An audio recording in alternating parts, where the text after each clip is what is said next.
effect here. And they are in game 3. So laying out the board right now, we have Gerry Thompson, 3 elementals and a young pyromancer. On Andrew Jessup's side, he's down to just 1 land, but with a Nettle Sentinel and Deathrite Shaman backing them up. Yep, Gerry firmly in the driver's seat here. His life total is a little bit on the low side at 9. Though notably, Jessup with the Nettle Sentinel, if he's going to keep applying pressure with that, he needs ways to untap it. It does not untap unless you're able to cast green spells or otherwise untap it with, say, Wirewood Symbiote. So actually, yeah, no green splash, well, slight green splash on Gerry's side, but he has cards like Is It Staticaster doing work for him here? Out of the board. Query on Ranger is great for untapping creatures, so that helps him apply some pressure, though Gerry has plenty of blockers currently.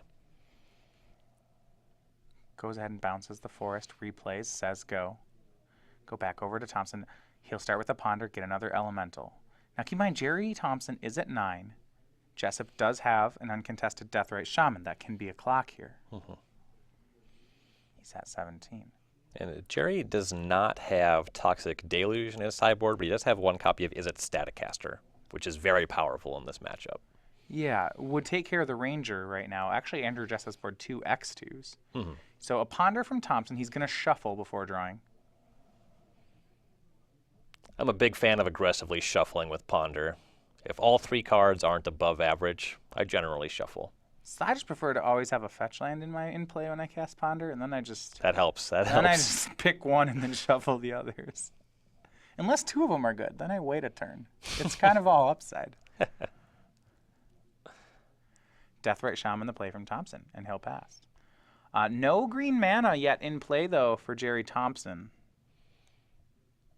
He has 1 tropical island in his list. And with that Shaman now, Thompson can start checking Jessup's Shaman. When both players control Deathrite Shaman, not a lot generally happens. When you get 2 to your opponent's 1, that's when you can really take over a game. Gaia's Cradle from Jessup. Thompson will cast Attacks and Probe, make an elemental. Sees Glimpse of Nature. So what you're talking about is if Jessup tries to exile an instant or sorcery, in response, Gerry will exile the very same card so that it doesn't work on Andrew's side. Right. Draws a card off the probe. You see Gerry doing some counting here. Jessup up to a high total of 19. Yep, it's going to take Gerry some time to break through here, and Jessup's hand is actually excellent, just with that glimpse of nature. Yeah. If he's able to just draw creature spells for a couple of turns, he can have a very huge turn here. Yeah, I was going to ask, what is the breakthrough mechanic for Gerry? Is it just, 20 elementals? Maybe 10? It's definitely problematic that Jessup is sitting on a 1-2 and a 2-2, right? Yeah, that's exactly. Is it Staticaster would actually help him punch through, because after the thing block, then Gerry can just clean up. Jessup's draw was another Cradle. That's not going to do anything. He'll pass. Gerry's going to start exiling away instants from Jessup's yard. Jessup actually doesn't have black mana, so it's going to let that happen. Yep, that helps a lot, especially considering that Gerry's life total is much more vulnerable to that kind of draining effect. Big draw for Gerry Thompson. It's Cabal Therapy. And this is the kind of therapy that works every time. He names Glimpse of Nature. He knew it was there, nets himself another elemental. That brings him up to 6 elementals. And Jessup's life total is pretty high. Eventually, you hit a threshold where it makes sense to just start attacking in. Gerry's hand is too light for him to really feel comfortable doing that just yet. Yeah, he loses 2 elementals per attack. He'd only be able to chip in for a very small amount of damage with the resources available. So what? So if you're in Gerry's spot, to count this, you look at your number of elementals, and then it's however many you have, plus that number minus 2 the next turn. And if those 2 numbers added together are 19, so say he gets up to 11 elementals, right? Then we're good. If it was over the course of 3 turns, you would certainly take that as well. That's probably totally reasonable. Right, so I think you need 9 to start it from there. Yeah. More than he has, anyway. I am confident saying that. But not too many more. Yeah, we're getting close. If he's able to just peel Brainstorm into Ponder, make a bunch of tokens. Big draw, though, for Jessup. It's going to be a copy of Elvish Visionary. Does that, and actually draws into, even better, into Green Sun's Zenith. He has 1 mana floating. He could make up to 3, so he could get a 2-drop. A lot of times you'll see an elf player, there's 2 ways to play this, right? He can try to get Wirewood Symbiote, or he can go way bigger and just try to save it for a Crater Hoof. Symbiote Elvish Visionary is a combo. It's like that weird kind of combo where I agree with you it's a combo, but it's like I'm drawing cards with 1/1s.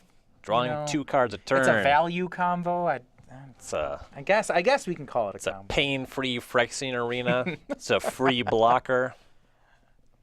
1 green mana floating, you see there for Jessup, top of your screen. That one, of course, thanks to Guy's Cradle.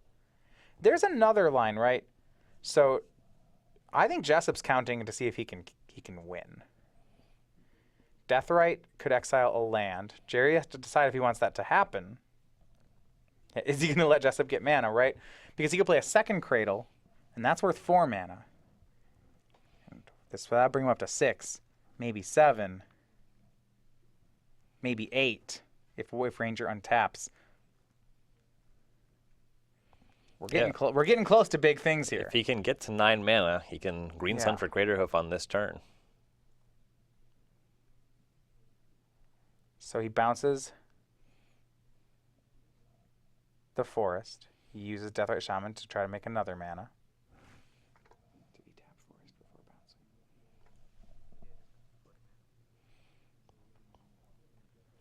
All right. 2 mana floating right now. And he'll just pass. Not going to go for it just yet. I'm interested, though. What do you think that he didn't... He did not go for the symbiote. He seems like he has bigger plans.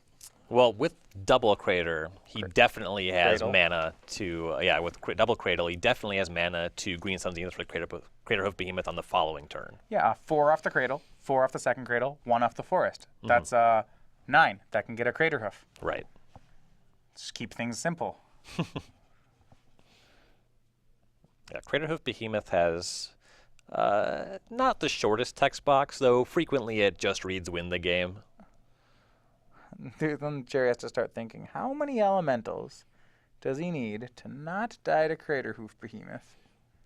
Well, so the thing is, the Behemoth's the only one with trample. So in theory, Gerry could chump block through 1 turn. They all get trample? Yes, it's... So he's just really dead. Yeah, it doesn't give anything else haste. But he does... But it itself does have haste. Did he flash back to the therapy just for value?